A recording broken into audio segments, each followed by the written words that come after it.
하나님 말씀 오셨습니다. 하나님 말씀은 누가복음 23장입니다. 하나님 말씀은 누가복음 23장 32절부터 38절까지의 말씀, 신약성경 138페이지입니다. 신약성경 138페이지, 누가복음 23장 32절로 38절까지의 말씀 찾으셨으면 제가 봉독하겠습니다.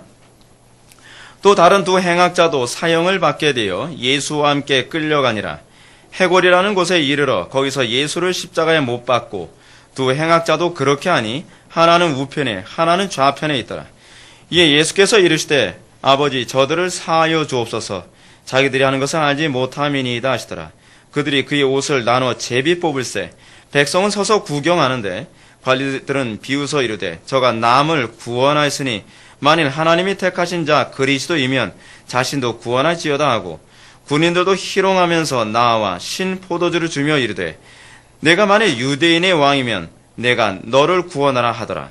그의 위에 이는 유대인이 왕이라 쓴 패가 있더라. 아멘. 이 시간은 누가복음 188번째 강의가 되겠습니다. 유대인이 왕이라 쓴 패라는 제목으로 하나님 말씀 증거하도록 하겠습니다. 유대인이 왕이라 쓴 패. 여러분, 기독교가요, 참, 어떻게 보면 믿기가 어려운 종교입니다. 왜냐하면 기독교는 역설적인 종교이기 때문에 그렇습니다. 엄밀히 따지면 종교가 아닙니다. 기독교는 그냥 진리입니다.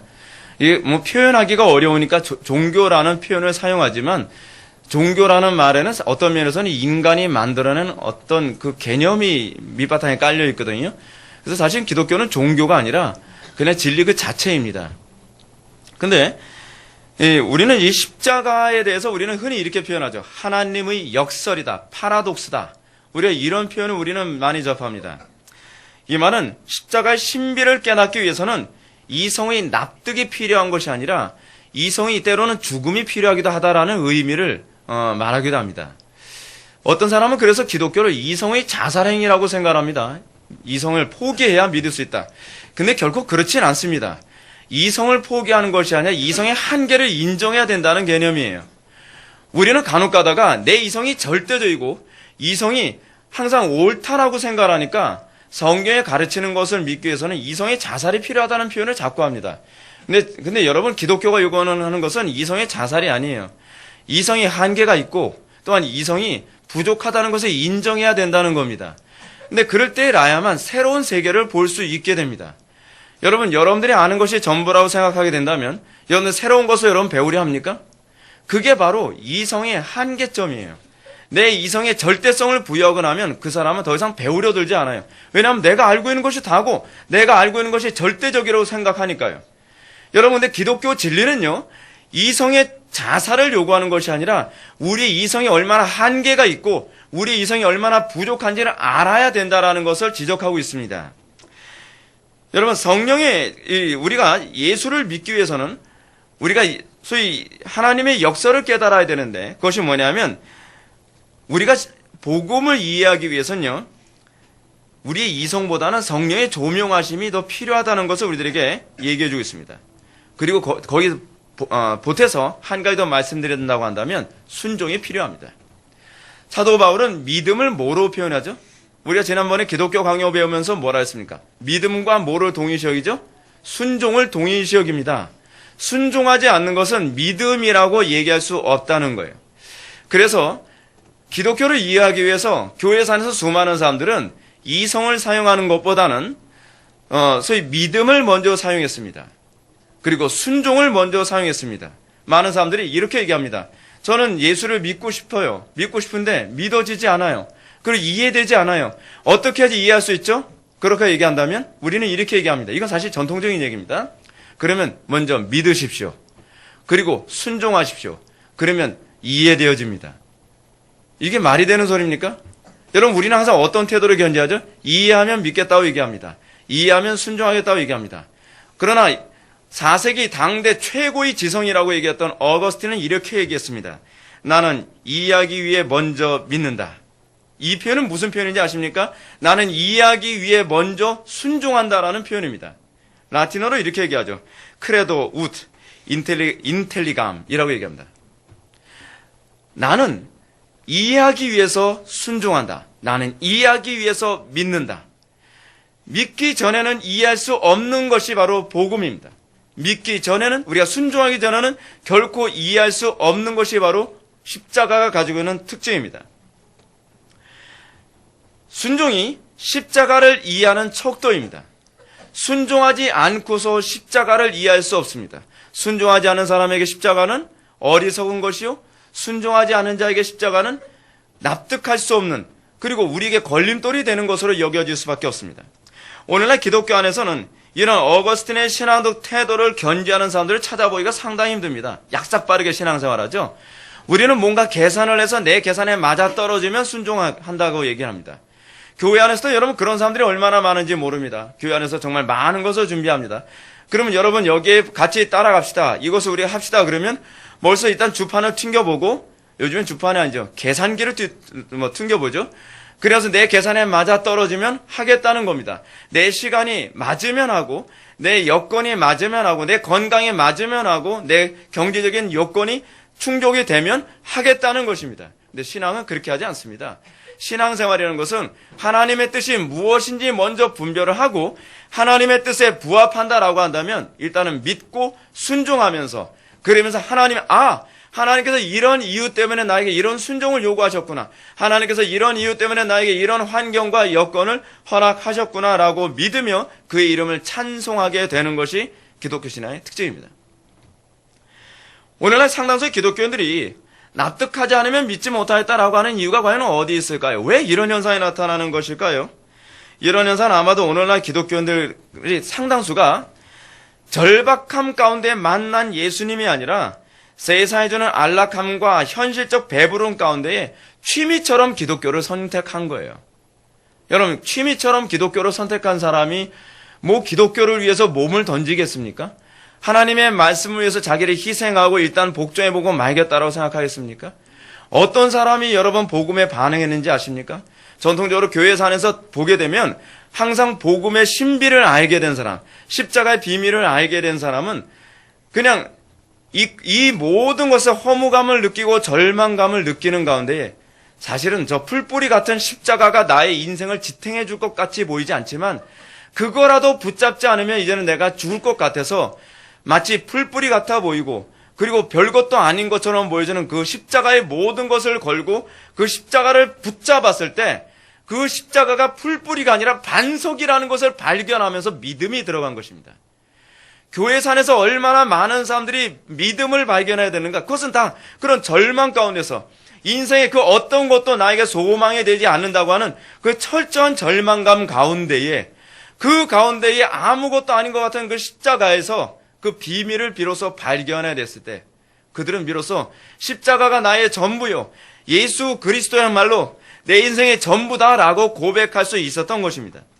근데 오늘날 기독교는 어떻습니까? 오늘날 소위 교회 안에 출석한다는 사람들은 어떻습니까? 첫 번째, 모태신앙인 사람들. 절박감 가운데 신앙생활한 게 아닙니다. 그냥 부모님이 교회를 다니니까 그냥 왔다 갔다 하는 거예요. 그러다 보니까 십자가의 신비를, 그리고 복음의 그 탁월함을 이해할 기회가 거의 없었던 거죠. 그냥 교회만 오면 된다고 생각하는 겁니다. 그래서 모태신앙도 여러분 동일한 절차를 밟습니다. 어떤 절차를 밟느냐? 허물을 범는 절차를 밟지 않으면 안 돼요. 어떤 사람은 이렇게 얘기합니다. 저는 모태신앙이기 때문에 저는 신앙이 언제 들어왔는지 모르겠어요. 여러분, 모태신앙 때는 언제 들어온 것이 아니라 안 들어왔을 가능성이 있다는 거 알고 계십니까? 어저께 우리 집에서요, 새로운 일이 또 생겼습니다. 뭐냐면 드디어 우리 집에 있던 번데기가 허물을 벗고서 드디어 사슴벌레가 이 성충이 됐습니다. 근데 성충이 되는데, 성충이 되기 위해서 이 허물을 벗는 게요, 굉장히 어려운 일이거든요. 몸부림을 쳐야 돼요. 굉장한 몸부림을 쳐야 돼요. 만약에 애처롭다 해서 허물 벗는 거 우리가 도와주면 죽어요. 대단한 신비가 들어있지 않습니까? 신앙생활에 있어서요, 모태신앙이든 그렇지 않으면 처음 예수를 믿는 사람이든 허물을 벗는 그 기점이 있거든요. 정말 번데기에서 성충이 되기 위해 몸부림치며 오로지 그리스도만 붙잡아야만 하는, 십자가만 붙잡아야만 하는 그런 번데기 시절이 모든 사람들에게 반드시 있어요. 그 과정 없이 성충이 되는 방법은 없어요. 우리가 그 번데기를 바라보면서, 성충이 되는 그 번데기를 바라보면서 애들하고 그런 얘기 했습니다. 애처롭지만 이 과정은 거쳐야 되는 거야. 우리의 자녀들이 정말 그리스도를 만나기 위해서 때로는 좌절도 하고 낙심하고 괴로워하고 몸부림치는 그런 모습을 볼 때, 여러분, 우리 부모가 해줘야 되는 게 뭐죠? 도와주는, 야, 그렇게 하지 마. 인생을 편하게 살아. 내가 도와줄게. 여러분, 그러면서 신앙에서 떨어져 나가는 거예요, 여러분. 그리스도를 붙잡을 기회를 제공해야 돼요. 너에게 그 시간이 필요해. 네가 지금 힘들고 어려울지 모르지만 난 너에게 도움을 주진 않겠어. 나는 네가 이 시간, 이 기회를 통해서 네가 그리스도를 붙잡는 기회로 삼았으면 좋겠어. 그러면서 허물을 벗으면서 그리스도를 붙잡고 그 십자가 안에서 그리스도의 탁월함을 발견해야 되는 것입니다. 근데 우리는 우리들의 자녀들에게 고생할 기회를 전혀 안 주죠. 아이들이 고민할 기회도 전혀 안 주죠. 아이들이 그냥 편하게 신앙생활하면서 그래 믿음으로 천국 가는 건데 그냥 그렇게 고생할 필요 없어. 아이들 대신 고민해주고 대신 고생해주면서 아이들이 편하게 신앙생활하길 바랍니다. 여러분, 그렇게 믿음 들어가는 법은 없습니다. 믿음 들어가는 법은 반드시 성충이 되기 위해서는 번데기가 탈바꿈을 한번 해야 되는 것처럼, 허물을 벗는 이 몸부림을 한번 쳐야 되는 것처럼, 우리가 이제 다음 주가 부활절 아닙니까? 부활절에서 여러분 항상 줄 때 뭘 줍니까? 달걀 주죠. 우리 교회도 줄지 안 줄지 모르겠어요. 줬으면 좋겠어요. 예, 이 달걀을 주는 이유가 뭡니까? 달걀 안에 부활의 중요한 어떤 개념, 일반 계시가 거기 숨어 있어서 그런 거 아닙니까? 이 병아리가 여러분 달걀 껍질을 깨고서 나오기 위해서 얼마나 힘든 작업이 필요한지 아십니까? 우리야 손으로 잡으면 그냥 뭉개질 수 있는 별거 아닌 껍데기지만 그 병아리는 그 달걀 안에서 나오기에 엄청난 수고를 해야만 사실 어미닭이 될 수 있는 겁니다. 신앙이 그래요. 근데 우리는 그런 과정 없이 교회만 출석하면서 교회 안에 소위 십자가를 모르는 기독교인, 절박감을 모르는 기독교인들로 바글바글합니다. 그래서 취미처럼, 라이프 스타일처럼 그냥 교회를 선택한 거예요. 그러다가 취미 생활이 바뀌면 개종을 하는 거예요. 요즘에는 그 천주교가 요즘 대세래. 그래서 천주교에 가서 천주교 외관에 반지 끼는 게 이쁘대요. 제가 이게 경건한 말이 안 나올까봐 제가 참습니다. 그런 것 때문에. 그럼 뭐 목걸이가 이뻐서 그렇다고 또 요즘 기독교 안에서 또 그런 취향을 맞춰 위해서 반지 만들어준대요. 또 기독교 백화점에서. 반지도 좀 멋있게라도 만들어주면 모르는데 촌스럽게 만들어가지고 더 안 끼고 싶게. 여러분, 기독교는요, 그런 거로 사람들을 긁어모으면 안 됩니다. 오로지 그리스도 때문에 교회에 나와야 돼요. 그리스도 때문에 신앙생활을 해야만 된단 말이에요. 교회에서 부수적인 거, 조교에 가면 에스컬레이터가 있대, 편하게. 무빙 워크 같은 게 있대. 또는 차량을 대절해 준대나? 여러분, 그런 것 때문에 교회를 선택하는 사람들 얼마나 많습니까? 편리함 때문에? 그리고 교회에서 우리 교회도 밥을 주지만 밥을 주기 때문에 그래서 교회를 선택한다? 이거는요, 많이 잘못되는 거죠. 많이 잘못되는 것이죠. 우리는 그런 사람들 보면 뭐라고 얘기하냐면 라이스 크리스찬이라고 얘기합니다. 라이스, 밥 때문에 교회를 나오는 사람이라는 거예요. 그리스도 때문에 교회를 출석하는 것이 아니라. 여러분, 때로는 한 가지 조심해야 될 게 하나 있습니다. 저 교회 가면 그 교회 목사님 잘생겼대. 그래서 오지 마십시오. 예. 이게 말이 이상해져 버렸는데, 하여간 그것도 잘못된 거예요. 예.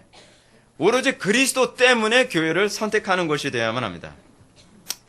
자, 그런 문제 때문에 기독교의 생명력이 점점 상실되어 가고 도덕성은 타락하며 경건의 모양만 가득하고 경건의 능력이 상실되는 이 역겨운 상태로 점점 전락하고 있는 겁니다. 제가 이번에 이제 수련회를 준비하면서 이번 수련회 주제가 신론 아닙니까? 신론하면 재미가 없으니까 제목은 그렇게 하지 않고 하나님을 아는 지식 이제 그런 제목으로 이제 타이틀을 할 거지만 신론이라고 하는 주제를 이번 수련회 때 이제 주제로 삼을 겁니다. 그래서 제가 이제 주된 텍스트북으로 사용하는 책이 존 프레임의 신론이라는 그 책을 사용합니다. 근데 존 프레임이 신론에서 이 신앙에 있어서의 궁극적 목적이 무엇인가를 얘기해서 서론에서 이런 얘기합니다. 루터나 칼빈의 신학의 관심사가 타당성이 아니라 그리스도 안에서 하나님의 구원의 은혜에 있다라고 얘기합니다. 그래서 제가 오늘 이런 데 금제 묵상에 인용한 부분이 바로 이거예요. 칼빈의 관심은 사상이 훌륭한 체계를 학문적으로 발달시키는 것이 아니라 일상적인 삶에 대한 위대한 교리들의 적용을 보여주기 위함이다. 교리들을 우리의 삶에 어떻게 적용할 수 있는가를 위해서 기독교 강요를 썼다는 거예요. 칼빈의 관심사는 항상 위대한 교리를 그냥 신학적 체계로 머릿속에만 담게 만드는 것이 아니라 그 위대한 신학 체계, 위대한 하나님의 말씀을 어떻게 나의 삶에 구체적으로 적용할 수 있을까에 관한 그 고심의 결과가 바로 기독교 강요라고 얘기하고 있는 겁니다. 여러분들이 신앙생활 하면서 궁극적으로 내가 어떻게 살 것인가에 관한 고민 없이 예배에 참여하는 것은요, 지극히 상악한 겁니다. 여러분들이 설교를 들을 때에, 하나님의 말씀을 들을 때 내가 어떻게 더 그리스도께 가까이 나아갈 수 있을까에 대한 고민 때문에 여러분들은 설교를 더 사모해야만 합니다. 여러분, 칼빈이라고 하는 사람은요, 루터도 그렇고요, 종교개혁 당시에 그들은요, 소위 교리적인 내가 맞고 너 틀렸다 이것 때문에 싸운 사람들이 아닙니다.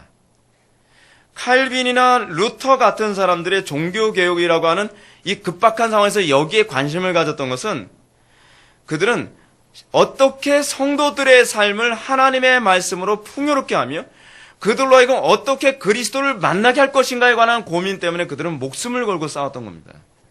저는 오늘날 한국교회가 거기에 좀 관심을 가졌으면 좋겠습니다. 어떻게 성도들로 하여금 그리스도를 만나게 하며 어떻게 성도들로 하여금 그리스도와 동행하는 삶을 살게 할 것인가에 관한 고민 때문에 강단에서 설교가 이루어져야 되고 성경 공부가 이루어져야 되고 그리고 모든 경건 행위가 거기에 초점이 맞춰져야만 합니다. 회중들도 거기에 관심을 가져야 되겠죠. 오늘날 교인들이 목사님 어느 교회 같은 설교가 좋아요. 좋은 설교라는 것에 관한 개념이 도대체 무엇인지 모르겠습니다. 그래서 설교가 좋다 그래서 좋은 설교가 뭔가 들어갔더니 코미디 같은 설교를 좋다 그래요. 이 좋다고 하는 개념이 참 이상하죠? 그 설교 들으면 마음이 편해요. 마음이 편한 것이 좋은 겁니까? 여러분, 선지자들이 왕에게 하나님의 말씀을 대언할 때 왕들이 당신의 예언을 들으면 마음이 편하다 그렇게 얘기합니까? 세례 요한이 헤롯 왕에게 예언했더니 헤롯 왕이 난 당신의 예언만 들으면 마음이 편해. 그럽니까? 아니에요.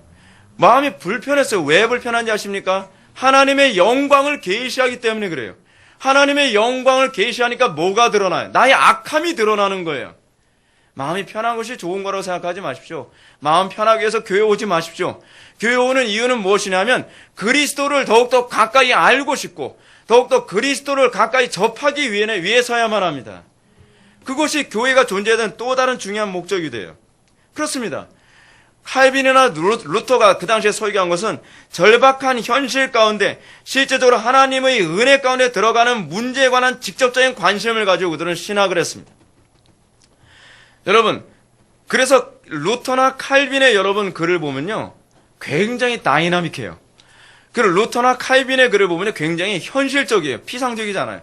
너무 현실적이다 보니까 루터의 글은 굉장히 욕 비스무리한 표현까지 막 나요. 굉장히 과격해요. 루터 성격이 굉장히 다혈질이거든요.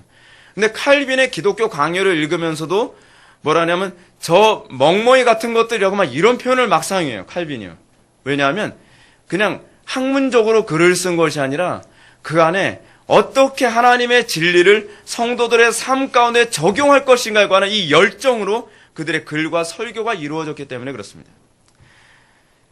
그래서요, 마치 칼빈이나 루터 같은 종교개혁자들의 글을 읽다 보면 이런 느낌을 받게 됩니다. 현실의 절박함에 이 힘겨워하는 사람들을 향해서 이렇게 말하는 것 같아요. 성경은 이렇게 행동하라고 우리에게 호소하고 있으며 하나님은 우리의 현실 가운데 이런 하나님으로 나타납니다라고 마치 호소하고 있는 것 같다는 거예요. 여러분, 그것이 오늘날 강단에서 선포되어져야 될 전 설교라고 전 믿습니다. 여러분, 사도 바울의 글을 한번 보십시오. 사도 바울의 서신을 보면 사도 바울은 신학적 이론가가 아니었습니다. 여러분, 사도 바울이 쓴 서신서가 뭐가 있죠? 로마서라든지 갈라디아서, 고린도전서, 고린도후서, 에베소서, 그리고 디모데전서, 디모데후서, 디도서 이런 서신들로 가득하지 않습니까? 근데 사도 바울은요, 그 글을 쓰면서 그냥 교리 공부하도록 무슨 교재식으로 써준 게 아닙니다. 고린도 교회 안에 있는 수많은 문제들을 소위 교리를 사용해서 직접적으로 다 권면해 준 겁니다. 사도 바울의 신학은 책상에서 세워진 신학이 아닙니다. 사도 바울의 신학은 절박한 현실을 염두에 두고 감옥에서 쓰거나 그의 전도 활동 안에서 그 바쁜 와중에도 시간을 내서 그들에게 권면을 하고 그들의 신앙과 정서에 유익을 주기 위해서 끊임없이 고뇌해가며 썼던 것이 바로 성경이 된 것입니다. 그들의 실제적인 문제들을 어떻게 해결해야 될 것인지를 신학적으로 진단하고 방향을 설정하며 해결점을 제시해 줬던 것. 그것이 바로 사도 바울의 서신서들 아닙니까? 고린도 교회와 갈라디아 교회, 데살로니가 교회, 그리고 로마 교회를 향해서 그들의 문제를 해결하기 위해 교리와 신학을 사용했습니다. 사랑하는 목회 후배인 디모데에게 그 목회 현장에서 겪는 어려움과 난관에 관해서 신학적인 입장을 통해서 어떻게 그들의 목회에 적용할 것인지를 기록했던 것. 그것이 바로 디모데전서와 디도서, 그런 거 아닙니까? 그러면 그들에게 복음은 뜬구름 잡는 것 같은 몽상이 아니었습니다. 바울은 로마 교회를 향해서 로마서 1장 16절에서 복음은 모든 믿는 자들에게 구원을 주시는 하나님의 능력이라고 얘기합니다. 하나님의 능력. 바울에게 있어서 복음은 이론이 아니에요. 바울에게 있어서 그 복음은 책상 앞에 앉아가지고 그냥 남들 앞에 지식 자랑하기 위해서 끄적대는 그런 소위 지적 유흥이 아니었단 말입니다. 사도 바울에게서 복음은 무엇이냐 아십니까? 삶의 현실에 구체적으로 적용하며 삶을 깨뜨리고 하나님의 영광을 드러내며 그리고 세상으로 가득한 이 세상에 어떻게 하나님의 영광을 드러낼 것인가를 고민하는 하나님의 능력이었습니다. 여러분들에게서 복음은 어떻게 여겨집니까? 가정 속에서 실질적으로 역동하는 능력으로 여겨지십니까? 여러분들의 복음이 여러분들의 일상의 삶에 실질적으로 역동하는 능력으로 여겨지고 있냔 말이에요. 직장에서, 캠퍼스에서, 여러분들의 삶 가운데에 복음이 소위 삶과 이론이 괴리되어 있는 그런 복음으로 여겨지고 있습니까? 그건 잘못 알고 있는 거예요. 우리의 신앙의 선배들에게 복음은 결코 그런 것들이 아니었습니다. 복음은 우리의 현실이 무엇인가를 정확하게 진단하게 만들었으며 복음은 그 현실 가운데 우리가 어떻게 살아야 될 것인가를 현실적으로 얘기해 주는 거였습니다. 여러분들은 복음이 비현실적인 것이라고 생각합니까? 많은 사람들이 이렇게 생각합니다. 예배 시간에 설교를 들으면서 저거야 이론이지. 목사님이야 뭐 직장생활을 해보셨나 사회생활을 해보셨나 세상 물정을 모르시니까 저렇게 얘기하지. 나처럼 직장생활 해봐. 그렇게 살 수 있나? 사도 바울은 직장생활 안 해봤나요? 사도 바울은 그의 삶 가운데 고난이 없었나요? 여러분 착각하지 마십시오. 오히려 우리보다 더 열악한 환경 가운데서 고난 가운데서 애매한 상황에서 기록된 것이 바로 성경입니다. 그 성경의 탁월함이 뭔지 아십니까? 성경의 탁월함은 현실 속에서 현실의 문제와 부딪히며 기록됐다는 것이 바로 우리에게 도전을 주고 있는 부분입니다. 성경을 보면서 그 설교를 들으면서 여러분들 현실을 피해 나갈 어떤 명분을 찾지 마십시오. 왜냐하면 성경은 우리 현실을 얘기하고 있는 것이기 때문에 그렇습니다. 저는 오늘 시간 누가복음에 게시된 그리스도의 십자가를 강설하는 가운데 여러분에게 십자가의 복음이 이렇게 구원을 주시는 하나님의 능력으로 현실적으로 여러분들에게 와닿고 현실에 고민하고 있는 그 문제 가운데 어떻게 십자가가 나의 삶의 현실인가에 관해서 여러분들이 정말 적용할 수 있는 귀한 계기가 되기를 바랍니다. 32절과 33절의 말씀을 다 같이 한번 읽어보시겠습니다. 시작.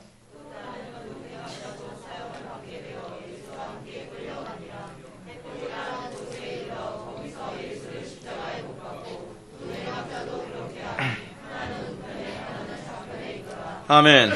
우리는 지난 시간에 주님의 뒤를 따르던 두 종류의 사람을 살펴봤습니다. 두 종류의 사람이 어떤 사람이죠? 첫 번째는 예수님의 십자가를 대신 지고 갔던 구레네 사람 시몬이었습니다. 또 한 종류의 사람이 어떤 사람이었습니까? 예수님이 십자가를 지고 가는 모습, 고난당하며 비참하게 골고다 언덕을 향해서 비아 도로로사 그러죠. 그 골고다 언덕을 걸어 올라가는 그 모습을 보면서 가슴을 치며 애통하며 예수님의 뒤를 따르던 그 여자들.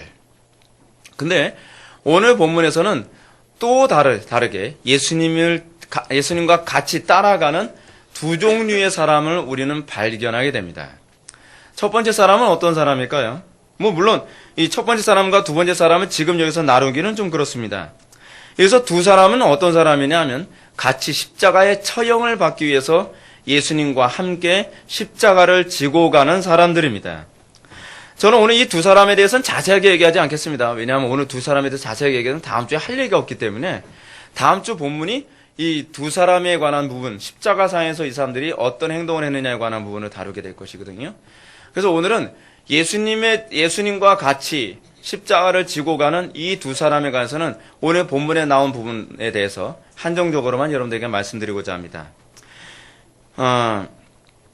이들에게 우리가 발견해야 될 가장 중요한 첫 번째 문제는 뭐냐면 자기 죄 때문에 십자가를 지고 가는 사람이었다는 사실입니다. 이들은 자기 죄 때문에 십자가의 형벌을 당연히 받아야만 하는 사람입니다. 여러분, 예수님과 이 두 사람과의 차이가 무엇입니까? 예수님은 십자가를 져야 될 아무 이유가 없는데 이 두 사람은 당연히 십자가를 져야만 하는 두 사람입니다. 예수님은 십자가에 달려 돌아가셔야 될 아무런 이유가 없는데 이 두 사람은 당연히 그 죄에 대한 대가를 치르기 위해 십자가에서 비명 지러가며 고통스럽게 죽어야만 하는 두 사람입니다. 이런 차원에서 예수님과 이 두 종류의 사람은 완전히 구분되죠. 이런 두 명의 죄인들을 바라보면서 우리는 한 가지 묵상을 하게 됩니다. 그것은 십자가를 지는 주님의 뒤를 따르는 교인들 가운데 이런 두 종류의 사람이 교회 안에도 있다는 겁니다. 여러분 알고 계십니까? 우리는요, 여전히 주님의 십자가가 아닌 자기의 십자가를 지면서 주님의 뒤를 따르고 있다고 착각하는 사람들이 교회 안에 바글바글하다는 겁니다. 여러분, 예수님이 우리를 위해서 대신 십자가를 지신 건 믿으십니까? 그러면 우리가 십자가를 져서는 안 되죠. 여기서 얘기하는 십자가를 진다는 얘기는 뭐냐면 십자가의 저주를 우리가 계속 짊어지고 갈 필요가 없다는 얘기입니다. 제가 말씀드린 부분을 잘 이해하셔야만 합니다. 왜 맨날 십자가 지라고 얘기하더니 오늘 또 십자가 지면 안 된다고 얘기하냐? 그렇게 하면 여러분 정말 가슴이 찢어집니다, 여러분. 이 좀 잘 알아두셨으면 좋겠어요. 자기의 죄 문제를 자기의 힘으로 짊어지면서 주님께서 친히 지신 십자가의 의미를 아주 의미 없는 것으로 만들어가는 사람이 있다는 겁니다. 물론 우리가 잘 아는 것처럼 이 두 사람 가운데 한 사람은 결국 예수님의 십자가를 이해하고 십자가상에서 예수님을 영접함으로 한 사람은 구원을 받습니다. 오른쪽 사람인지 왼쪽 사람인지 모릅니다. 하여간 한편 강도라고 했으니까 한쪽 사람은 결국 십자가상에서 예수님을 영접함으로써 거기서 이 사람은 구원을 받습니다. 근데 또 한 사람은 구원을 못 받죠. 끝까지 십자가상에서 그냥 고통만 당하고 오히려 예수님을 비난하다가 죽고 맙니다. 이런 두 사람의 모습은 마치 죽기 전까지 예수님의 십자가를 받아들이지 않고 자기 힘으로 자기의 십자가를 지는 그런 고생을 하면서 가는 교인들을 발견하게 되는 것 같다는 거죠. 여러분들 삶의 문제를 그리스도께 내어놓고 그리스도께 모든 짐을 내어놓고 그 안에서 우리가 거룩하고 이 십자가의 저주로부터 해방된 그 기쁨의 삶을 살아가려 하는 것이 아니라 내 힘으로 의롭게 살려고 하고 내 힘으로 구원을 받으려고 하고 내 힘으로 그리스도가 아닌 내 힘으로 인생을 살아가려고 하는 인생의 질고를 자기 혼자서 다 지고 가면서 끝까지 죽음의 문턱까지도 그렇게 살아가려고 하는 사람들이 교회 안에 바글바글하다는 겁니다. 여러분, 예수님께서 사람들에게 뭐라 얘기합니까? 그 멍에를 나에게 맡기라고 얘기하고 있지 않습니까? 내 멍에는 그 멍에를 맡김으로써 예수 그리스도의 십자가의 그 의미와 그 감격 안에서 살아가길 우리에게 원하고 계시지 않습니까? 근데 우리는 왜 예수님을 믿는 믿음 안에서 살지 않고 내 힘으로 살아가려고 그렇게 힘들게 살아가고 내 지혜로 살아가려고 그렇게 힘들게 살아가고 있습니까? 마치 이 두 명의 십자가를 지고 가는 이 죄인들, 이 모습은 이런 이 시대를 살아가는 성도들의 모습에서 너무나 흔히 발견되어지는 사람들입니다. 여전히 자기 십자가를 버리지 못하고 죽음의 형장 앞까지 짊어지고 걸어가는 그런 어리석은 사람들. 여러분, 교회 안에서 그 별 직분 다 받고 있다가요. 죽음을 앞두고서 나는 예수님을 모르는 것 같아 라고 여러분 막 불안에 떠는 그런 기독교인들이 많은 거 여러분 알고 계십니까? 그러면서 복음을 전하는 가운데 간신히 구원받는 사람이 있는가 하면 어떤 사람은 죽을 때까지 난 그래도 그리스도 몰라. 그러다가 또 다른 한편의 강도처럼 그냥 지옥으로 떨어지는 사람들이 있다는 겁니다. 여러분, 교회만 다닌다고 여러분 안전하게 생각하지 마십시오. 예수님 뒤를 따르고 있다고 여러분들 십자가를 주님께 맡겼다고 생각하지 마십시오. 많은 사람들이 착각을 하고 있습니다. 많은 사람들이 내가 신앙일 거라고 자꾸 착각을 합니다. 여러분, 많은 사람들이 이렇게 얘기합니다. 왜 벌써부터 예수를 믿으면서 이 좋은 세상에서 내가 세상의 걸 누리지 못하고 그렇게 살아가야 되느냐라고 생각하는 사람들이 얼마나 많습니까? 주님은 십자가를 받음으로 진리를 할지니 진리가 너희를 자유케 하리라라고 우리들에게 말씀하셨습니다. 알고 계십니까? 주님은 우리들에게 자유케 하길 바라십니다. 내 짐을 나에게 맡겨버리라.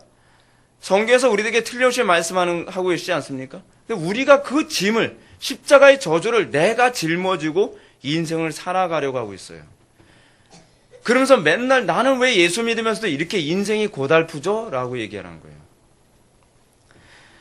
우리 주변에서 상당수의 사람들은 이 땅에서 자기가 하고 싶은 거 다 해보고 자기가 즐길 것 다 즐기다가 나중에 늙어서 할 일이 없게 되면 그때 예수 믿겠다는 겁니다.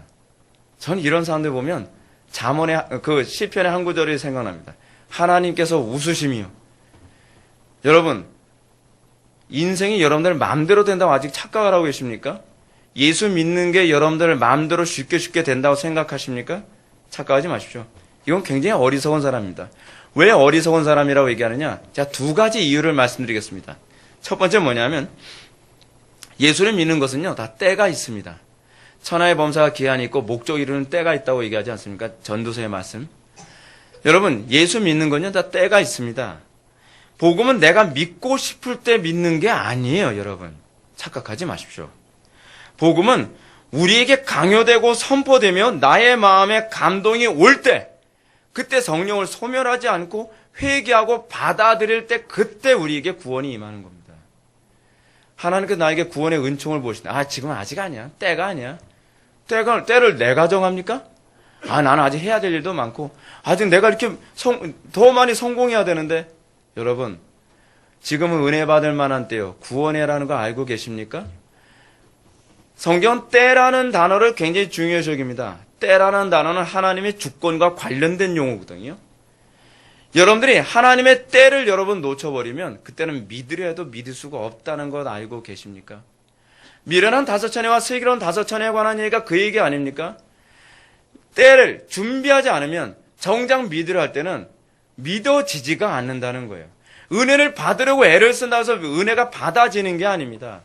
은혜 받을 만한 때가 있습니다. 구원의 해가 있어요. 근데 우리는 내가 늙어서 내 할 일 없으면, 여러분, 할 일 없으면 내 할 일 없어서 하나님을 선택한다? 하나님도 그 사람 만약에 나도 너가 필요 없어 라고 한다면 어떻게 하실 겁니까? 우리는 왜 하나님을 그렇게 가볍게 여기죠? 하나님이 내가 필요 없으니까 하나님 잠깐 비켜봐요. 내가 할 일 없을 때 내가 당신 쓰지요. 웃기는 거죠. 웃기는 거예요. 우리는요, 성령의 주권을 인정하는 태도를 견지해야만 합니다. 신앙이란 주권을 인정하는 겁니다. 하나님의 때를 인정한다는 것은 하나님의 주권을 인정한다는 개념입니다. 우리가 하나님의 성령의 주권을 인정하지 않고 회개를 뒤로 미루며 성령의 감동을 지속적으로 소멸하는 죄를 범하는 사람은 정작 믿고자 할 때는 믿어지지 않는다고 탄식하게 됩니다. 전 그런 사람들에 관해서 여러 번 얘기를 들었습니다. 두 번째로 우리가 이런 사람들을 미련하다고 하는 이유가 있습니다. 예수를 늦게 믿으면 늦게 믿을수록 그는 자유인으로 사는 것이 아니라 노예의 삶을 더 오래 지속하는 것이기 때문에 그렇습니다. 저는 제가 목회하면서 이런 얘기를 많이 듣습니다. 진작에 예수 믿을 걸. 내가 젊었을 때 예수 믿었으면 더 좋았을 걸. 이라고 얘기하는 분들을 많이 보게 됩니다. 여러분, 예수는요, 빨리 믿을수록 좋다는 거 알고 계십니까? 예수는 늦게 믿을수록 손해라는 거 알고 계십니까? 내가 좀 더 빨리 믿었다면 내 인생이 달라졌을 텐데, 내가 좀 더 예수님을 빨리 믿고 빨리 영접했다고 한다면 내가 그 많은 인생을 낭비하지 않았을 텐데 라고 후회하는 사람들이 얼마나 많은지 알고 계십니까? 여러분, 우리는 왜 예수님을 늦게 믿는 것이 그 지혜라고 생각하죠? 그거는 아주 얕은 꾀에 불과합니다. 여러분, 예수님을 믿으면 우리의 인생의 무거운 짐을 미리 벗어버릴 수 있습니다. 여러분, 왜 여러분들의 인생의 무거운 짐을 죽음의 문턱까지 가지고 가려고 애를 쓰죠? 그 무거운 짐을 죽음의 문턱까지 가져와서 거기서 이 문턱에서 내놓고 그 다음에 천국에만 가면 된다? 왜 이렇게 어리석습니까? 인간의 존재는 왜 이렇게 어리석습니까? 예수님께서는 그 무거운 짐을 지금 벗어던지면 네가 젊은 시절부터 죽는 그날까지 이 점을 던지는 이 자유함과 홀가분함으로 일평생을 살아갈 수 있다고 약속하고 계시는데 여러분들은 왜 그 짐을 벗어던지지 않고 붙잡고 있느냐 하는 것입니다. 어리석은 사람이죠. 어리석은 사람입니다. 그러므로 여러분들이 복음을 여러분 들었다고 한다면 지금 이 자리에서 그 복음 앞에 여러분들이 회개하고 주께로 돌아오는 사람이 가장 현명한 사람이라는 것을 믿으시기 바랍니다. 자, 이제 우리는 예수님께서 십자가에 못 박히시며 하셨던 말씀에 우리의 주의를 집중하고자 합니다. 34절과 35절의 말씀을 보시겠습니다. 이에 예수께서 이르시되 아버지 저들을 사하여 주옵소서. 자기들이 하는 것을 알지 못함이니이다 하시더라. 그들이 그의 옷을 나누어 제비 뽑을세.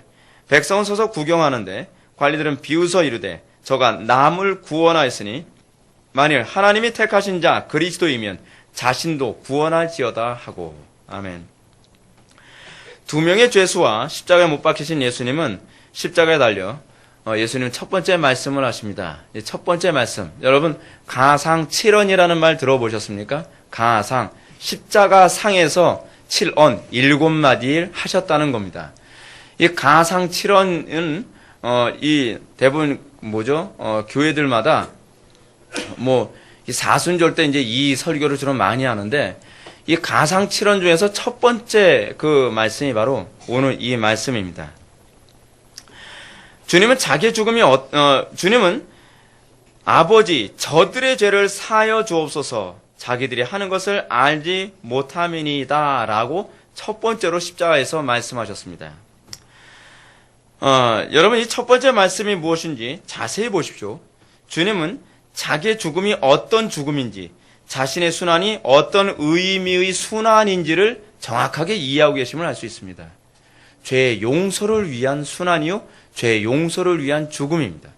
세상 죄를 지고 가는 하나님의 어린 양으로서의 죽음이라는 것을 우리들에게 보여주고 있습니다.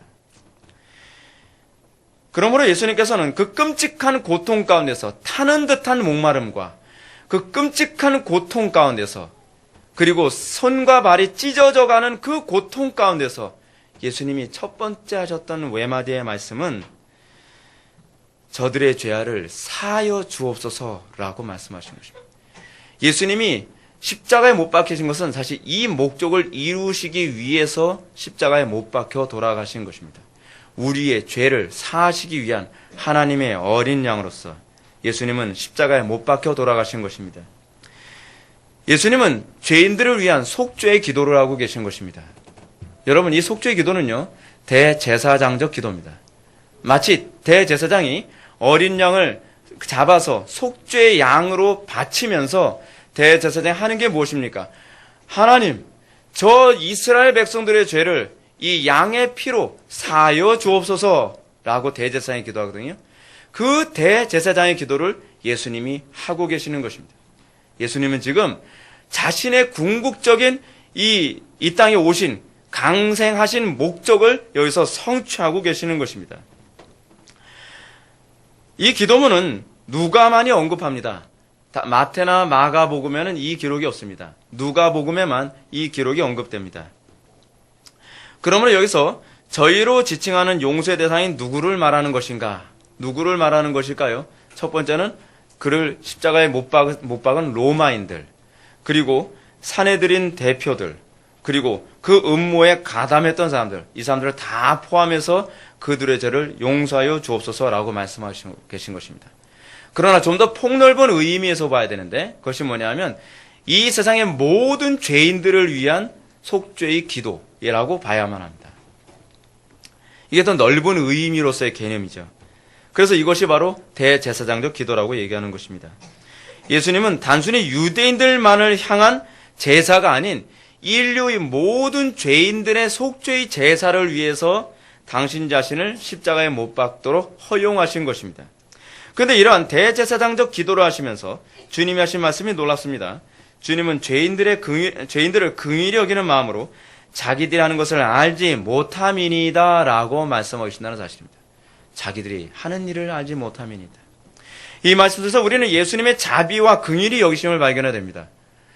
여러분, 나를 괴롭히고 있습니다. 나를 아주 극심하게 고통스럽게 하고 있습니다. 여러분, 나를 너무 괴롭게 하면 우리는 어떻게 하죠? 죽이고 싶죠. 근데 예수님은 오히려 정반대로 그들을 불쌍히 여기고 계십니다. 이게 하나님 아버지의 긍휼히 여기심이라고 하는 속성이 여기서 또 나타나고 있어요. 하나님의 형사의 모습입니다. 근데 이와 아울러 더 중요한 부분이 있습니다. 뭐냐면 주님은 이들의 범죄의 원인이 무엇인지를 알고 계신 거예요. 범죄의 원인이 뭐예요? 무지예요. 무지. 여러분, 무지가 얼마나 무서운지 알고 계십니까? 여러분, 옛말에 그런 말 있죠. 무식하면 용감하다는 말이 있습니다. 무식하고 용감해서 예수님 십자가에 못 박은 거예요. 자기가 지금 십자가에 못 박고 계신 분이 누구신지도 모르는 거예요. 그분이 하나님의 아들이라는 것조차도 모르고 무지해서 못 박고 있는 것입니다. 여러분, 우리 인생에 있어서 여러분 무지가 얼마나 위험한 것인지 알고 있습니까? 이들은 자신의 범죄의 결과가 어떠한 결과를 초래할 것인지조차도 모릅니다. 여러분, 그들의 무지에 관해서 사도행전 3장 15절에서 베드로는 설교 가운데 수많은 유대인들을 향해서 이렇게 얘기하고 있습니다. 너희가 거룩하고 의로운 일을 거부하고 도리어 살인한 사람을 내어 주기를 구하여 생명의 주를 죽였도다. 그리고 덧붙여 말하기를 형제들아 너희가 알지 못하여 그리하였으며 너희의 관리들도 그리한 줄 아노라. 그들의 문제는 무엇입니까? 무지함입니다. 오늘날 한국교회 교인들의 수많은 범죄와 타락의 문제가 무엇인지 아십니까? 무지함입니다. 여러분, 청교도들은 무지를 뭐라고 표현했는지 아십니까? 무지 그 자체를 범죄 행위라고 생각을 했습니다. 여러분, 무지는요, 끔찍한 일입니다. 우리는 그 무지로 인하여 우리는 얼마나 끔찍한 죄악에 빠지는지 모릅니다. 여러분, 그리스도인들에게 있어서 무지가 얼마나 문제를 내포하고 있는지 잘 묵상하십시오. 이 문제는 비단 예수님 당시 유대인들에게만 해당되는 것은 아니었습니다. 오늘날 교회가 배도와 불신앙과 타락에 빠지는 원인이 바로 여기에 있습니다. 오늘날 한국교회 교인들을 무지로 빠뜨려서, 여러분 로마 가톨릭의 문제가 뭔지 아세요? 로마 가톨릭이 무기로 사용했던 것은 바로 무지예요. 그들은요 성경을 읽지 못하도록 만들었어요. 천주교는요, 중세시대 천주교는 아무도 성경을 읽지 못하도록 만들었어요. 성경을 읽지 못하도록 만드는 방법이 무엇일까요? 그 나라의 언어로 성경을 읽지 못하게 하고 라틴어로만 성경을 번역하게 해서 라틴어를 모르면 읽고 싶어도 못 읽게 만드는 거예요. 끔찍하죠. 그 무지 때문에 면죄부라는 것도 나왔고 그 무지 때문에 이 면죄부와 관련된 십자군 전쟁 같은 개념도 나온 거예요. 왜냐하면 십자군 전쟁에 참여만 해도 천국 간다고 믿었으니까요. 그 무지 때문에 또 나온 것이 뭐죠? 고해성사. 그 무지 때문에 또 나온 것이 또 뭐가 있죠? 하여간 나열을 하자면 한두 끝도 없습니다. 여러분, 근데 지금 오늘날 이 무지가 또 낳는 결과가 뭐죠? WCC 운동, 종교통합운동. 오늘날 많은 교인들이 WCC가 뭐가 잘못됐냐는 거예요. 아, 교회가 하나가 되면 좋은 거 아니에요? 라고 얘기해요. 여러분, 무지가 얼마나 무서운지 아십니까? 오늘날 이 무지 때문에 배도가 창궐하고 있습니다. 중세시대와 차이가 하나도 없습니다. 무지 때문에 사람들은 간음하고, 무지 때문에 사람들은 부도덕해지며, 무지 때문에 사람들은 불경건하게 예배합니다. 얼마나 무지가 심각한지. 많은 사람들이 죄를 져도 믿음으로만 천국 가는 건데 뭐가 문제예요? 라고 얘기해요. 이것도 무지죠. 무지도 지금 좀 이런 말 있잖아요. 무지도 양심이 있지. 오늘날 한국교회 안에서의 무지는요, 너무 선을 넘어서 버렸어요. 상식이 안 통해요. 안 믿는 사람들도 비상식적이다라고 손가락질할 정도예요. 근데 우리는 이 무지에 철저히 무장이 돼가지고 그래도 이것이 믿음일 거라고 생각을 하고 있다는 사실입니다. 여러분, 근데 문제가 뭔지 아세요? 몰라서 그랬어요 라는 말이 하나님 앞에서 통할까요? 이게 문제예요. 전 몰라서 그랬는데요. 전 몰라서 예수님 십자가에 못 박았는데요. 몰라서 배도했는데요. 이게 안 통한다는 겁니다. 몰라도 배도면 그냥 하나님의 심판을 받아야만 합니다. 근데 여러분, 이 부분에 관해서, 이 무지에 관해서 여러분 아주 적나라하게 경고하고 있는 것이 존 버넨의 철로역정입니다. 존 버넨의 철로역정에서 이 영원한 천성에 들어가기 바로 전에 만나는 사람이 누군지 아세요? 무지예요, 무지. 근데 이 무지는 아주 참 독특한 표현을 사용하고 있는데, 영원한 천성을 코앞에 두고서까지 자기가 신앙생활을 잘하고 있다고 생각하며 열심히 천성의 길을 걸어가고 있다는 거예요. 근데 크리스찬이 그들과 대화를 나누면서 그들은 전혀 하나님을 알지 못하고 그리스도도 전혀 알지 못하면서 자기는 천국에 갈 거라고 생각하고 있다는 거예요. 무지는 어디까지 가요? 영원한 천성 코앞까지도 열심을 내면서 간다는 겁니다. 즉 자신이 하나님을 잘 믿고 있다고는 생각하지만 사실은 이게 무지예요. 무지. 자신이 자기 신앙을 잘 알고 있다고 생각하지만 자기 신앙이 얼마나 심각한 수준인지 자기가 몰라요. 이런 사람은 요단강을 건너기 전까지 결국 요단강을 건너지 못하고 멸망을 당할 안타까운 사람들입니다. 번연은 교회 안에 이런 사람들이 매우 많다는 점을 경고하고 자신이 과연 그런 사람이 아닌지 심각하게 점검해야 된다는 것을 교회에게 경고하고 있습니다. 그러나 더 심각한 것은 이 무지가 목회자들에 의해서 양산되고 있다는 사실입니다. 여러분, 예수님을 십자가에 못 박은 대표적인 사람이 누구죠? 제사장이죠. 제사장 무리들. 특히 그 대제사장이던 가야바 같은 사람. 근데 여러분, 제사장이 하는 일이 뭔지 아십니까? 이거 알면 여러분 굉장히 역설적입니다. 제사장이 하는 일은요, 제사를 통해서 이스라엘 백성들을 그리스도께로 인도하는 것이 제사장이 하는 일이에요. 제사 행위 자체는 다 그리스도를 예표하는 것이거든요. 제사를 통해서 이스라엘 백성들이 그리스도를 바라보도록 해야 되는 것이 바로 제사장의 직무였어요. 근데 지금 이 그해 대제사장이었던 가야바가 하는 일이 무엇이죠? 예수님을 십자가에 못 박도록 선동질하고 있는 거예요. 근데 또 다른 역설이 있죠. 예수님을 십자가에 못 박음으로 수많은 사람들이 예수님을 보도록 만드는 거예요. 그해 대제사장이었던 가야바는 이 두 가지 역설적인 행동을 했습니다. 그래서 예수님이 요한복음 3장에서 뭐라고 말씀하고 계시죠? 장대에 구리뱀이 달린 것을 보는 자마다 구원을 받는 것처럼 인자가 십자가에 못 박혀 죽는 것을 보는 자마다 구원을 받으리라. 근데 장대에 구리뱀을 매다는 것이 유대인인 것처럼 예수님도 유대인에 의해서 장대에 매달, 그것도 제사장들에 의해서 십자가에 못 박혀 죽으시고 그리고 그것을 보는 자마다 구원을 받도록 하신 거예요. 여러분, 근데 중요한 것이 무엇이냐면 그 해의 대제사장들이 예수님을 십자가에 못 박는 일에 사람들을 선동할 만큼 백성들을 무지하게 만들었다는 사실입니다. 그들은 이스라엘 백성들을 잘못 인도한 것입니다. 당시 유대인들의 무지는 종교 지도자들의 결과이고 당시 종교 지도자들은 자신이 맹인이면서 맹인인지도 알지 못하고 맹인들을 인도하는 맹인들의 인도자의 역할을 했습니다. 그들은 자신도 하나님을 알지 못하면서 유대인을 하나님께로 인도한다고 함으로써 결국 자신만이 아니라 다른 사람까지 다 구덩이에 빠뜨리는 사람이 되고 말았다는 사실입니다. 오늘날 목회자들, 오늘날 신학생들, 오늘날 전도사들, 이런 사람들 정말 정신 차려야만 합니다. 정말 그리스도를 제대로 알고 있는지, 내가 정말 그리스도를 향하고 있는지 자신부터 가슴을 치며 정말 뒤돌아봐야 될 문제입니다. 자기도 그리스도를 모르는데 무슨 그리스도를 인도한다 그럽니까? 소경을 인도하는 소경의 인도자죠. 여러분, 그 결과 어떤 현상이 나타납니까? 자신만이 아니라 다른 사람들까지 다 구덩이에 빠뜨리지 않습니까? 그러므로 이렇게 예수님의 십자가에 못 박은 이 엄청난 죄악에 대해서 이 백성들보다는 그들의 죄가 더 크다라고 심판을 받게 될 것입니다. 이런 차원에서 저는 오늘날 기독교의 목회자들이 각성을 많이 해야 할 부분이라고 생각을 합니다. 너무나도 많은 목회자들이 이러한 무지로 말미암아 유대인들처럼 하나님께 열심을 가지고 살아가도록 가르쳐 나가면서 하나님의 의를 모르고 자기 의를 세우려고 힘써 하나님의 의에 복종하지 못하게 만드는 경우가 얼마나 많으냐 하는 것입니다. 여러분, 얼마나 많은 목회자들이 예수, 예수, 예수를 외치는 것 같으면서 결국 돈을 따르게 만들고 명예를 따르게 만들고 세상의 부귀와 성공을 따르게 만드는 목회자들이 얼마나 많습니까? 더 지나치게는 자기를 따르게 만들죠. 목회자를 추종하는 추종자들을 만들기 위해서 목회하는 사람들이 얼마나 많냐는 것입니다. 나를 떠받들어라.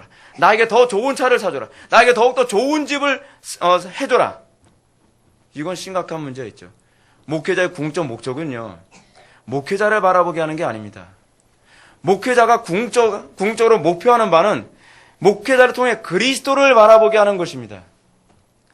사도 바울이 그의 목회 상회에서 항상 그걸 얘기하지 않습니까? 나는 가려지고 오로지 그리스도만 보게 만드는 것. 세례 요한이 말했던 게 그거 아닙니까? 그는 흥하여야겠고 나는 쇠하여야 하리라. 오로지 그리스도만을 바라보도록 만드는 것. 그것이 바로 목회자의 직무라는 것을 믿으시기 바랍니다. 근데 오늘날 많은 스스로 본다는 이 맹인들의 인도자인 이 맹인 같은 목회자들, 이들을 통해서 수많은 사람들이 오늘날 배도에 빠지고 죄악에 빠지고 더욱더 불경건에 빠지는 것을 우리는 얼마나 많이 보게 됩니까? 여러분, 자기 자신이 진짜 맹인이라는 것을 알게 되면 어떤 현상이 나타나는지 아십니까? 예수님은 바리새인들을 지적하면서 스스로 본다니 맹인임이 틀림없다라고 예수님이 그들을 향해서 지적하셨습니다. 왜냐하면 진정으로 자신의 맹인됨을 깨달은 목회자는 겸손하게 끊임없이 배우고 점검하기 때문에 그렇습니다. 내가 맹인이라는 것을 아는 사람은 보려고 애를 쓰겠죠. 그렇지 않습니까? 근데 자기가 맹인이라고 생각하지 않은 사람은 보려고 하지 않죠. 왜냐하면 자기는 다 보고 있다고 생각을 하니까요. 자신의 맹인됨을 스스로 자학하는 목회자는 매 순간마다 자신이 보지 못하는 부분이 있을까봐 두려워할 것입니다. 그리고 날마다 전전긍긍할 것입니다. 그리고 끊임없이 바른 가르침과 교리로 자신을 점검하고 목회를 점검하고 성도들을 점검시킬 것입니다. 교인들도 그렇죠. 다 본다고 생각하는 사람들은 배우려 들지 않습니다. 다 본다고 생각하는 사람은 자기를 점검하려 들지 않습니다. 다 본다고 생각하는 사람은 자기의 신앙생활이 절대적인 기준일 것이라고 자꾸 생각을 합니다. 여러분, 끊임없이 가르침과 교리로 자신을 점검하고 끊임없이 사람들을 바른 길로 인도하려고 하는 것. 그리고 나도 항상 부족하고 나도 항상 맹인 같은 존재라는 자각을 하는 것. 그것이 바로 자기 자신이 맹인이라는 것을 아는 사람 아닙니까? 그러나 오늘날 상당수의 목회자들이나 교인들에게서 이런 모습을 찾아오기가 얼마나 힘든지 모릅니다. 너무도 아니라고? 너무도 자신에 대해서 확신을 가지고 있습니다. 자신이 다 한다고 생각하고 자기가 본다고 생각하기 때문에 성경과 올바른 정통교리로 자신을 점검하려 들지 않습니다. 남의 충고를 들으려 하지 않습니다. 자신이 치명적으로 틀릴 수 있다는 것을 생각하지 않습니다. 이런 일로 말미암아 교회는 또다시 예수님을 십자가에 못 박는 종교통합과 배도의 흐름에 모든 사람이 선동당하고 거기에 또 사람들이 끌려가고 있지 않습니까? 마치 수많은 무리들이 예수님을 향해서 십자가에 못 박아라, 못 박아라, 못 박아라 라고 외쳤던 것처럼 오늘날 수많은 그리스도인들이 또다시 바른 교리는 틀렸다. 우리는 하나가 돼야 된다. 우리는 이슬람이든 천주교든 우리는 어떤 종교든 힌두교든 우리는 똑같이 천국에 갈 수 있는 종교다라고 하나가 돼야 된다라고 못 박아라, 못 박아라를 외치고 있다는 것을 알고 계십니까? 우리가 예수님 당시의 유대인들을 보면서 정죄만 할 문제는 아닙니다. 오늘날 우리도 똑같은 모습을 가지고 있는 것이 아닌지 심각하게 고민해야 될 필요성이 있습니다. 이렇게 예수님이 십자가 위에서 고통을 당하고 계신 가운데 십자가 아래서는 무슨 일이 벌어지고 있는지 여러분 한번 볼까요? 누가는 아주 생생하게 기록합니다. 그것은 예수님의 옷을 나눠 제비 뽑고 있다는 사실입니다. 누가의 이런 기록은 단순히 하나의 팩트, 이 사실만을 얘기해주고자 하는 것이 아닙니다. 누가는 여러분 상상을 해보시죠. 한번 상상을 한번 해보세요. 한쪽에서 막 비명을 지르고 신음하며 피를 철철 흘리면서 죽어가는 죄수들이 있습니다. 여러분, 거기서 여러분 이 옷 가지고서 누가 가질래? 그 소리가 나오겠습니까? 너무 잔인해 보이지 않습니까? 마치 요즘에요. 우리나라 안에서 일어나는 일 있죠. 자기가 낳은 자식이 굶어 죽고 있는데 자기는 인터넷상에서 게임하는데 정신없어 굶어 죽이고 있는 이 잔인한 부모의 모습. 한쪽에서 자기가 다른 사람 학대해서 애가 끙끙 앓아가면서 죽어가고 있는데 자기 혼자 히덕거리면서 TV 보면서 놀고 있는 그런 부모의 모습. 저는요, 상상조차도 하기 싫을 만큼 너무 끔찍하고 역겹고 잔인하게 느껴져요. 근데 여러분 알고 계십니까? 그게 우리 인간의 모습입니다. 인간의 모습이에요. 하나님의 은혜가 떠나면 여러분들도 예외가 아니에요. 어떻게 우리는 그토록 몰인정할 수 있을까요? 우리는 어떻게 그렇게 잔인할 수 있을까요? 아무리 죄수라고 하지만 한쪽에서 피를 흘리면서 손이 찢어져 가고 발등이 찢어져 가는 그 고통 가운데 피를 흘리며 신음하고 있는 사람 보면서 히덕거리며 제비를 뽑고 있는 그 모습을 상상해 보십시오. 거기서 인간의 잔인함이 어느 정도까지 잔인할 수 있는가를 우리는 볼 수 있습니다. 여러분, 옛날에 이제 그런 거 많이 있지 않습니까? 고문을 하는 사람이 한쪽에서 거의 죽어가는 사람, 때려서 피가 철철 흐르는 가운데서 자기네들끼리 웃으면서 밥 먹고 앉아있는 그런 모습들. 여러분, 그게 인간입니다. 그게 인간이에요. 여러분, 이런 인간의 잔악함을 우리들에게 보여주면서 동시에 이 사건조차도 구약의 예언의 성취라는 것을 보여줍니다. 시편 22편 18절에 나오는 말씀의 그 인용이죠. 다윗의 시는 자신에게 원수들이 얼마나 잔인하게 고통을 주고 있는지를 그대로 동일하게 묘사하고 있습니다. 사랑하는 성도 여러분, 우리가 십자가를 묵상할 때 세상의 교회를 향하여 잔인한 것에 대해 이상이 여길 것 없습니다. 여러분 간혹가다 이렇게 생각하죠. 우리는 하나님의 말씀대로 사는데 어떻게 저렇게 잔인할 수 있을까? 내가 그들을 미워해서 하는 것이 아니라 그들을 사랑해서 그들의 영혼을 위해서 내가 희생하고 헌신하는 건데 어떻게 나의 가족들, 내 형제들, 내 친척들, 내 부모들이 이렇게 나를 잔인하게 괴롭게 만들고 해서는 안 될 말을 그렇게 막 내뱉어가면서 내 마음에 상처를 줄 수 있을까? 여러분, 그게 성경적이라는 거 알고 계십니까? 예수님을 향해서 했던 것이 그거라는 거 알고 계십니까? 피를 흘리며 지옥의 고통을 당하면서 죽어가는 예수님의 십자가 아래서 일만의 동정심도 없이 웃으며 예수님의 옷을 나눌 정도로 잔인한 것이 바로 세상입니다. 이 땅에서 하나님의 뜻대로 살아가기 때문에 여러분, 사람들이 여러분들이 칭찬해 줄 거라고 생각하지 마십시오. 가족이나 친구나 동료 교인들에서 이런 몰인정함과 잔인함을 발견한다고 해서 이상하게 여길 필요는 없습니다. 이것이 바로 십자가에서 감수해야 될 고통의 일부이기 때문에 그렇습니다. 이것이 우리가 감수해야 될 일부이게 돼요. 같은 신앙 고백을 하는 기독교인들에게서도 우리는 이런 고통을 감수해야만 합니다. 그러나 십자가에서 감수해야 될 정신적 고통은 거기서 끝나지 않습니다. 35절과 37절의 말씀 보실까요? 35절부터 37절의 말씀 읽겠습니다. 시작. 백성은 서서 구경하는데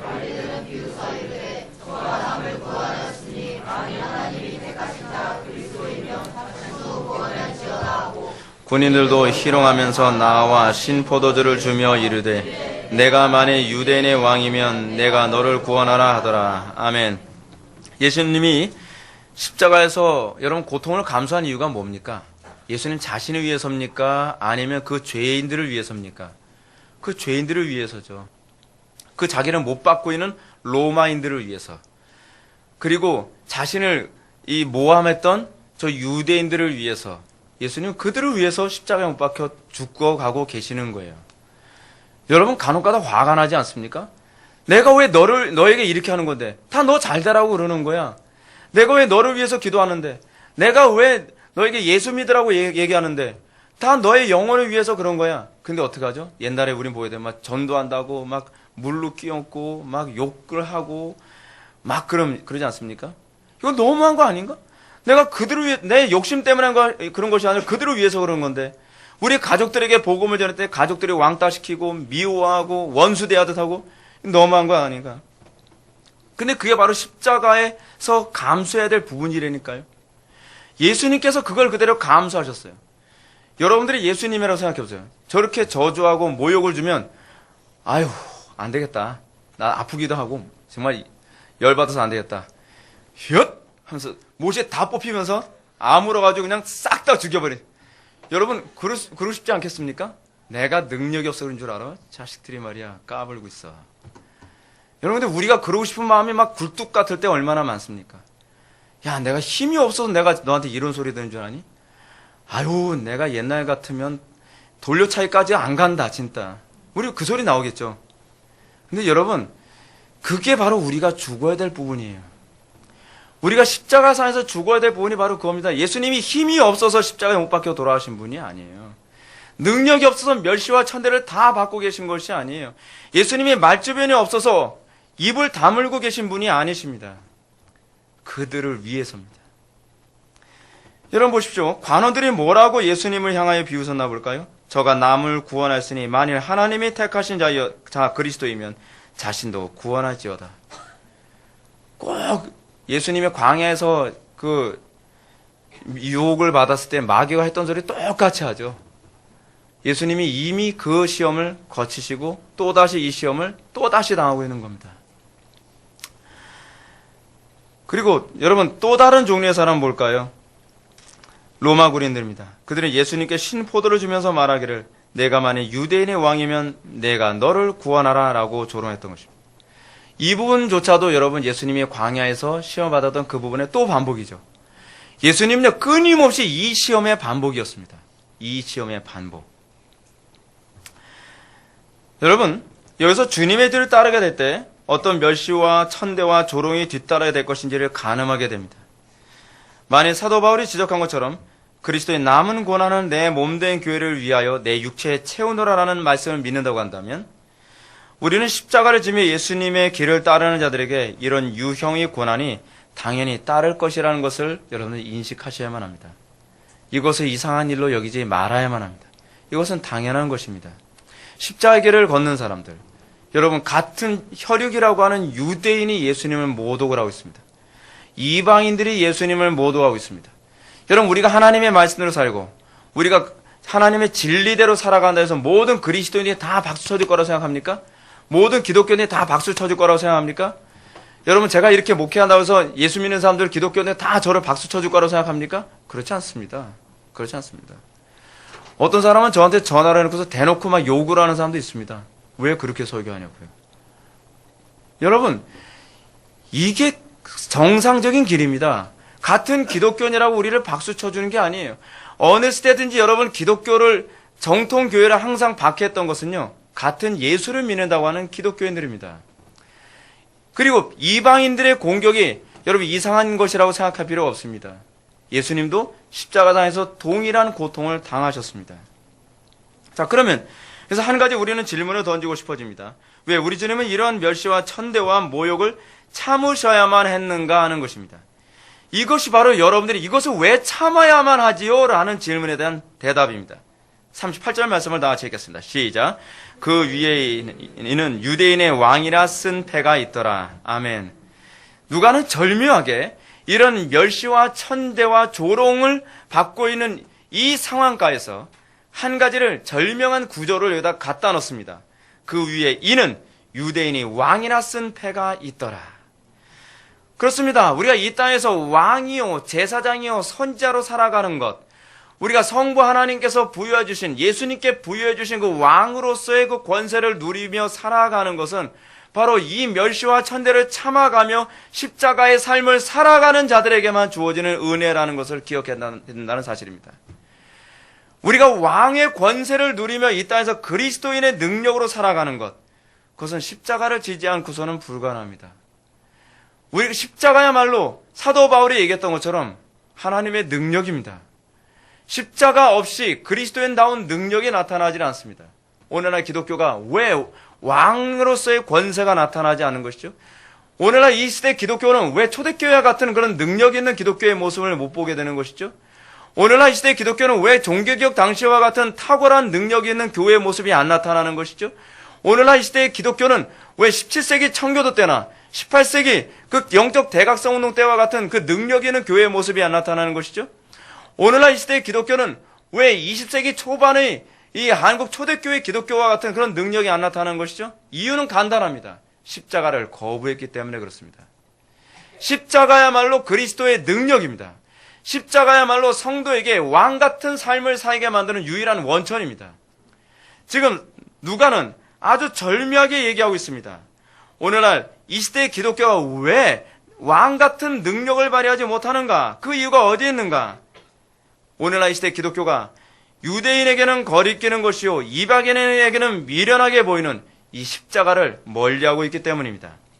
그러나 사도 바울의 지적처럼 십자가의 도가 멸망하는 자들에게는 미련한 것으로 여겨지지만 구원을 받는 우리에게는 하나님의 능력이라는 것을 기억해야만 합니다.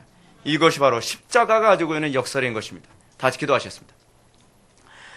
사랑이 많으신 하나님, 오늘날 이 시대의 기독교가 능력을 잃은 것은 십자가를 원수로 취급하며 십자가를 멸시했기 때문인 줄 압니다. 아버지 하나님, 이 시대의 기독교가 다시 십자가의 흔적을 영광스럽게 여기며 우리가 그 십자가를 지기를 열망할 수 있기를 원합니다. 이 시대의 기독교가 다시 십자가를 붙잡고 분연히 일어나게 하여 주시고 다시 하나님의 영광을 드러내게 하여 주옵소서. 예수님의 거룩하신 이름으로 기도하옵나이다. 아멘.